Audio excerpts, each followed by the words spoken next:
Morning, welcome back. Next chapter of the Emporium. We're going to have just the one today because it's a little bit longer than some of the others. So we're on chapter 27. It's called The Truth. Daniel's worry was turning to a cold panic. He rushed back to the shop front to look for Sharp, but he wasn't there.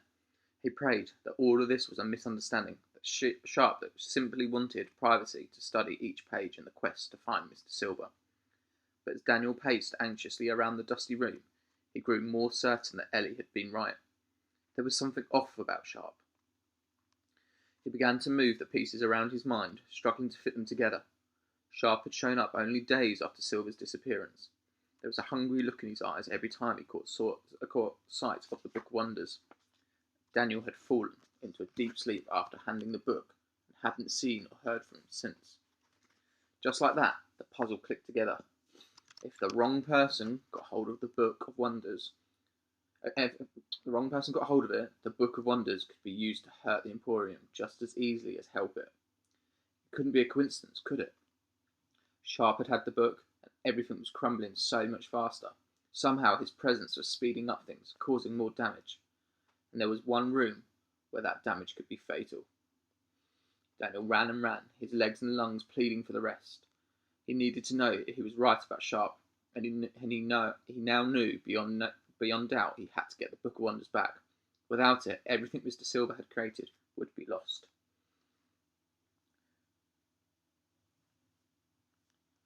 But as he made his way deeper into the corridors, his mind clouded, and he became confused, losing all sense of directions. His connection with the shop was fading now. Not now, please.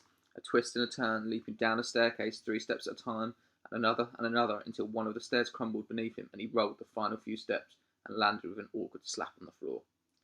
Daniel's arm throbbed. He fought back the tears, clenching his fists. A flutter of wings, a flash of silver.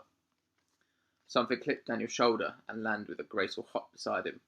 The Silver Magpie twitched its head to one side, observing him for 1 second. Then it called out again, and almost immediately the second bird appeared, gliding in a circle over Daniel's head, and corkscrewing down to land on his shoulder. It pecked at his ear. Excuse me.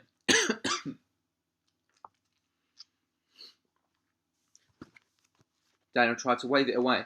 Beat it, I'm not in the mood. The pecking continued. The first bird, the one at Daniel's side, called out again and flew off down a dark corridor. Before he could blink, the bird was back, this time landing on his head and pecking at his skull as if trying to open up a tough nut.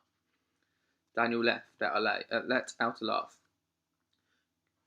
You can show me the way, he said, scrambling up. Come then, we need to get to the fountain. The birds were clearly agitated as they flew. Daniel found it difficult to keep up, and every so often they would swoop down and nip him on the ear, or pull at his hair with sharp beaks. They led him to the great halls of a staircase, down and down, to a crumbling corridor where frost was gathering on the black stone. Daniel rubbed his hands together as he breathed winter morning air.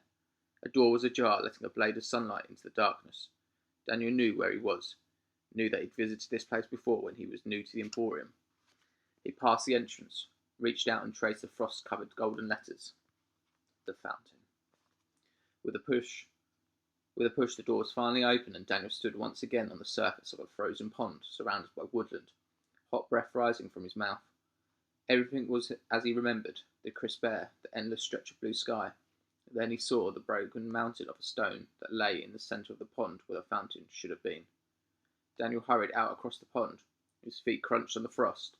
He picked up a piece of what had once been the fountain and tossed it from his hand to hand. There was no sign at all of the silvery liquid, the imagination that Mr. Silver described as the lifeblood of the Emporium. Part of the outer bowl remained intact, though there were sharp fragments of rock jutting out here and there, one of them smeared with thin red liquid. Blood. A sorry sight, don't you think? Vindictus Sharp stood a few metres away on the opposite side of the fountain, his hands behind his back. He'd not been there moments ago. Why have you come? He said. Didn't I ask you for time to study the book alone? Things have changed, said Daniel. I think I made a mistake. A pause. He took a long breath. I would like the Book of Wonders back, please. Sharp raised a silver eyebrow. You'd like it back? Yes, it wasn't really mine to give away. You can still study it, but I'd like to be there when you do. A thin smile crossed Sharp's lips. If it was not yours to give away, he said, then it is certainly not yours to take back. Daniel stared into the cold blue eyes. An alarm bell was ringing in his head, telling him he'd been right, that Sharp was dangerous. He glanced again at the fountain, at the sharp point of the stone smeared with blood. Whose blood is that? Sharp hesitated, then he brought back his hands from behind the book. They were clutching the Book of Wonders, and they were covered in cuts and scrapes.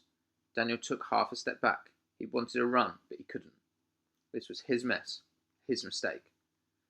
Sharp flashed a smile like a knife. You caught me red-handed, as it were. To tell the truth, I'm growing tired of the act. I have no intention of returning the book to you, Daniel. In fact, the only reason I allowed you to hold on to it for so long was that I thought you might lead me to Lucian. Daniel stared at the Book of Wonders in Sharp's big hands. I don't get it. Wrecking the fountain. You're speeding up things, killing the Emporium. Why? Back when we were walking together, said Sharp, you asked me what Lucian was running from. What could possibly frighten him enough that he spent his whole life looking over his shoulder, always ready to flee to the next town, the next city, the next window in time. Sharp brushed a hand over his neat silver hair, ran his fingers over his moustache. The answer, boy, is that Lucian Silver is still running, from me. Daniel heard the words, but he could not make sense of them. Why? Sharp moistened his lip with his tongue. He lifted up the Book of Wonders. The book, said Daniel. That's what all this is about. So you've got it. Why are you still here? Why haven't you just taken it away? It's not quite as simple as that. A magician cannot steal a magic object from another of his kind.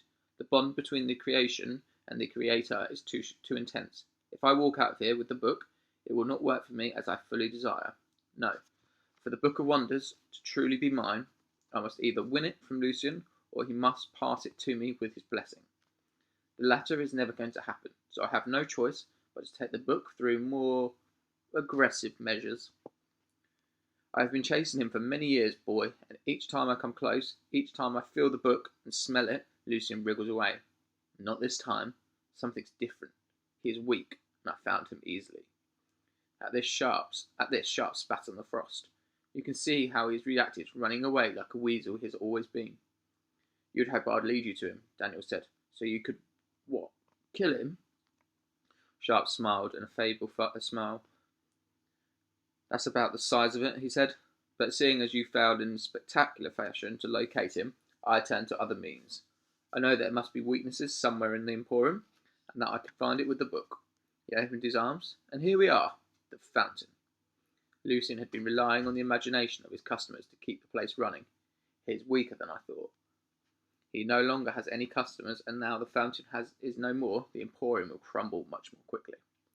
Lucian has had a choice. He can either stay in the hole like a rodent and die with the place, or he can come out, wherever he is, and face me. Either way, the Book of Wonders will be mine. He nodded to Daniel. You have a talent, a connection with the book that could be very useful. The end of the Emporium need not be the end of your journey. I can help you become great. Help me like you helped Mr. Silver, said Daniel. No, thanks. I don't fancy a knife in the back. Sharp shrugged his wide shoulders and said, Lucian has nobody to blame but himself. His actions, his cowardice, has sealed his fate. The choice is yours. Stay here and wait for the Emporium to die, go down with the ship, or learn from the best and open up a new world of possibilities. I've just got a bit of Luna. Wait. Get down.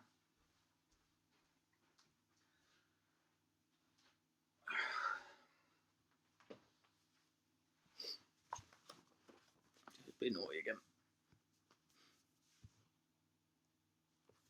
Daniel returned the cold stare, trying with all his might to hide the fear coursing through him. The enormity of his mistake was hitting him hard. He had invited Sharp in. He had handed the book over a Book of Wonders. Every cell in his body was telling him to turn and run. But Daniel did not run away. He stepped forward. You think I could be great, he said. Sharp leaned his head a little to one side, as if sizing him up. I think that, together, we could discover secrets about the book that not even Lucian knows. Daniel took another step forward, his heart thundering.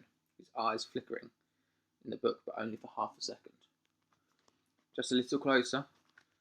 How can the book have secrets from Mr. Silver? Daniel asked. Magic has its mysteries, my boy, even from the best of us. From somewhere behind him, Daniel heard the call of a magpie. Sharp looked away for a moment, but it was enough. Daniel snatched the book from his hands and spun away through the frost towards the doorway. He didn't dare look back. What's next? Where to go? He almost tripped over his own feet. A few more steps, just a few more. A strong hand grabbed at his hair, snapped him backwards with such force that his feet left the frosted ground. When he landed, there was no time to react. Sharp stood over him, sneering. He grabbed him again by the hair, dragging him up. Then a look of mad fury on his face. Sharp reared back and struck Daniel across the mouth. The world blurred at the edges. Daniel stumbled to his knees, blood pooling from his mouth. Sharp was stalking towards him like a big cat. He was enjoying himself. Daniel backed away, still on his knees. You'll never find him, he said, clutching the Book of Wonders to his chest. Nobody will find him if he doesn't want to be found. Sharp nodded. Then I'll wait, he said, until this place falls apart and takes him with it. But I will win. He raised his great hand again. Daniel cringed, waiting for the next blow to arrive. But before he could connect, the magpies swooped down upon Sharp, pecking at his eyes, crying out with chattering screeches. Daniel knew the birds were calling to him. Run away, take the book to safety. But he was dazed, unable to do anything but watch Sharp flail and curse. Sharp, who had been staggering backwards, grabbed one of the magpies as it arrowed towards his face. It wriggled and called out as he tightened his grip. Around it, he slammed it into the ground with a sickening crack. Then he lifted his foot and brought it down with all his strength and weight, crushing the delicate metal bird beneath the sole of his shiny black shoe. No! Daniel wanted to run at Sharp, to jump at him and hurt him. Sharp looked up, dragging his gaze from the shimmering carcass of the magpie, and Daniel felt a jolt of ice in his spine. The second magpie continued to attack, buying Daniel moments. He glanced at the book in his hands, turned, and began to run. The frost was slippery beneath his feet, and as he dashed to the door, before he was through, he heard Sharp call out, You can't hide forever, Daniel Holmes. Sooner or later, I will find you, and when I do, I will take my book back.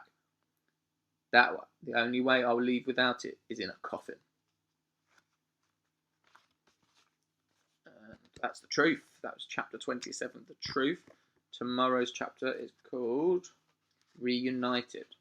So there's lots of people missing at the moment.